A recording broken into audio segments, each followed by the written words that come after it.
Hi, good morning. ഞാൻ ഇന്നലെ കുറച്ച് ഫോട്ടോസ് പോസ്റ്റ് ചെയ്തായിരുന്നു ഈ സെയിം ഡ്രസ്സിൽ. അപ്പോൾ എല്ലാവരും പറഞ്ഞത് അത് AI ഫോട്ടോസാണെന്ന് പറഞ്ഞത്. അപ്പോൾ അത് AI ഫോട്ടോസല്ല, അത് ഞാൻ തന്നെ എടുത്ത സെൽഫി ഫോട്ടോസാണെന്ന് പറയാൻ വേണ്ടിയിട്ടാണ് വന്നത്. ഇൻബോക്സിലാണ് വന്ന് പറഞ്ഞത്. പിന്നെ അത് മാത്രമല്ല, ഇൻബോക്സിൽ നല്ല കമൻസും വന്നായിരുന്നു. ഈ ഫോട്ടോസ് എങ്ങനെ എടുക്കുന്നത്, ഇത്ര ക്ലാരിറ്റി എന്നോട് ചോദിച്ചിട്ടുണ്ട്. അപ്പോൾ അതിനുള്ള ആൻസർ ഞാൻ തരാം. നമ്മളിവിടെ നിന്നല്ല ഫോട്ടോ എടുക്കുന്നത്. ഞാൻ എപ്പോഴും ഡെയിലി എവിടെയെങ്കിലും പോകുമ്പോൾ എപ്പോഴും വണ്ടീൻ്റെ ഡിക്കിയിൽ എപ്പോഴും സ്റ്റാൻഡ് ഉണ്ടാവും. അപ്പോൾ നല്ലൊരു സ്ഥലം കാണുമ്പോൾ, നല്ലൊരു പ്ലേസ് കാണുന്ന സമയത്ത് സ്റ്റാൻഡ് അവിടെ വെച്ചിട്ട് ഇൻസ്റ്റാഗ്രാമിലെ റീൽസ് ഓപ്ഷൻ എടുക്കും. ഓപ്ഷൻ എടുത്തിട്ട് അതിൽ ഫിൽറ്റർ ആഡ് ചെയ്യും. ഈ സെയിം ഫിൽറ്ററാണ് ഞാൻ എപ്പോഴും യൂസ് ചെയ്യാറ്. ഈ ഫിൽറ്റർ ആഡ് ചെയ്തിട്ട് വീഡിയോ എടുക്കും. വീഡിയോ ആയിട്ട് എടുക്കും. അപ്പോൾ വീഡിയോ ആയിട്ട് എടുക്കുമ്പോൾ നമുക്ക് നല്ലൊരു ആറ്റിറ്റ്യൂഡ് ലുക്കിൽ നമുക്ക് ഇരിക്കണം തോന്നിക്കുന്നു. നമ്മൾ ആ ഒരു ലുക്കിൽ നിൽക്കുക. 2 സെക്കൻഡ് ശ്രദ്ധിച്ചോളൂ.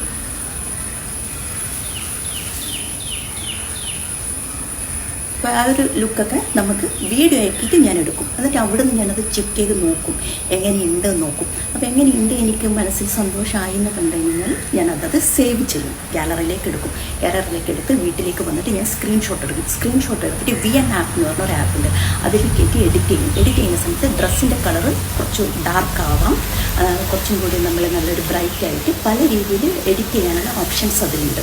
അപ്പോൾ അത് അങ്ങനെയാണ് ഞാൻ എന്ത് ചെയ്യുന്നത്, ഈ ഫോട്ടോ ഇതിലേക്ക് പോസ്റ്റ് ചെയ്യുന്നത്. അല്ലാതെ എല്ലാം AI ഫോട്ടോസ് അല്ല. AI ഫോട്ടോസ് ഞാൻ പോസ്റ്റ് ചെയ്യാറുണ്ട്, ഇല്ല എന്ന് പറയുന്നില്ല. പക്ഷേ എല്ലാം AI എന്ന് പറയുമ്പോൾ മനസ്സിന് കുറച്ച് വിഷമമുണ്ട്. കാരണം ഇത്രയും എമൗണ്ട് കൊടുത്തിട്ട് ഇതൊക്കെ മേടിച്ച് ആറ്റിറ്റ്യൂഡിലേക്ക് ഈ പബ്ലിക്കലി ഇത്രയും നിന്നിട്ട് ഫോട്ടോ ഒക്കെ എടുക്കുമ്പോൾ ആൾക്കാരൊക്കെ കാണും ഇവളെന്താ ചെയ്യുന്നതെന്ന്. പക്ഷെ അങ്ങനത്തെ ഇതൊന്നും എനിക്കില്ല. പക്ഷെ എന്നാലും അങ്ങനെയൊക്കെ ചെയ്തിട്ട് ഇടുമ്പോൾ ഇങ്ങനെയൊക്കെ പറയുമ്പോൾ കുറച്ച് സങ്കടമില്ലേ, ഉണ്ടാവത്തില്ലേ, സങ്കടം ഉണ്ടാവത്തില്ലേ. പിന്നെ വേറൊരു കാര്യം, ആദ്യം ഒത്തിരി സ്ലിമ്മായി പോയി എന്ന് പറഞ്ഞവരോട് ഒരിക്കലും ഞാൻ സ്ലിമ്മായതല്ല. നമ്മളെപ്പോഴും നമ്മുടെ നല്ല ഭാഗങ്ങൾ മാത്രമേ ഫോട്ടോസിൽ പോസ്റ്റ് ചെയ്യാറുള്ളൂ. അതായത് വിചാരിച്ചാൽ ഞാൻ എപ്പോഴും സ്ട്രെയിറ്റ് ഫോട്ടോ നോക്കാറില്ല. ഇപ്പം നമുക്ക് ഏകദേശം എങ്ങനെ നിൽക്കുമ്പോൾ ലുക്ക് കിട്ടുമെന്ന് നമ്മൾ ശ്രദ്ധിക്കില്ല. ഇതിപ്പോൾ ഇങ്ങനെ നിൽക്കുമ്പോൾ ഞാൻ കുറച്ച് സ്ലിമ്മായ പോലെ ഇരിക്കുന്നുണ്ട്, ഈ വണ്ണമുള്ള ഭാഗമൊക്കെ ഇതിലോട്ടൊക്കെ പോകും. അപ്പോൾ അങ്ങനെയൊക്കെയാണ് ഞാൻ ഫോട്ടോസ് എടുക്കുന്നത്.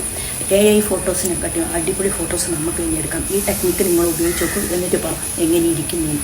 പിന്നെ ഇത്രയൊക്കെയാണ് പറയാനുള്ളത്. അപ്പോൾ നിങ്ങളുടെ ജോലിയൊക്കെ അങ്ങ് നടക്കട്ടെ. പിന്നെ മാത്രമല്ല, ഈ ഇയർഫോൺ എപ്പോഴും വെച്ചിട്ടുണ്ടാകുന്നത് പാട്ട് കേട്ടിട്ടാണ് ഞാൻ ഫോട്ടോ എടുക്കുന്നത്. അതായത് പാട്ട് കേൾക്കുമ്പോൾ നമുക്ക് ഓരോ സ്റ്റൈൽ ഇങ്ങനെ കിട്ടും. അതൊക്കെയാണ് സിമ്പിൾ കാര്യങ്ങൾ, ചെറിയ ചെറിയ സിമ്പിൾ കാര്യങ്ങൾ വരുമ്പോൾ ക്യാമറാമാനൊന്നും നമുക്ക് വേണ്ട.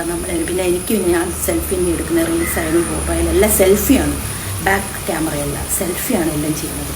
അപ്പോൾ അതിനകത്ത് ഇത്രയൊക്കെ പറയാനുള്ളൂ. ബാക്കി നിങ്ങളുടെ കാര്യങ്ങളൊക്കെയാണ് നടക്കട്ടെ. എൻ്റെ പണിയാണ് എടുക്കട്ടെ. രാവിലത്തെ ഒരുക്കി കെട്ടി വന്നതേ രാത്രി ആകുമ്പോൾ എനിക്ക് അമർഷമായിപ്പോയി മനസ്സിൽ. ഞാൻ ഇത്രയും ഭംഗിയിൽ ഇട്ടിട്ട് ഇത്രയും ഇതൊക്കെ കേൾക്കുന്നല്ലോ എന്ന് വെച്ചിട്ട്. അപ്പം നിങ്ങൾ ഇതുപോലെ ട്രൈ ചെയ്ത് നോക്ക്. നല്ല ഫോട്ടോസ് കിട്ടിയ അഭിപ്രായം പറ.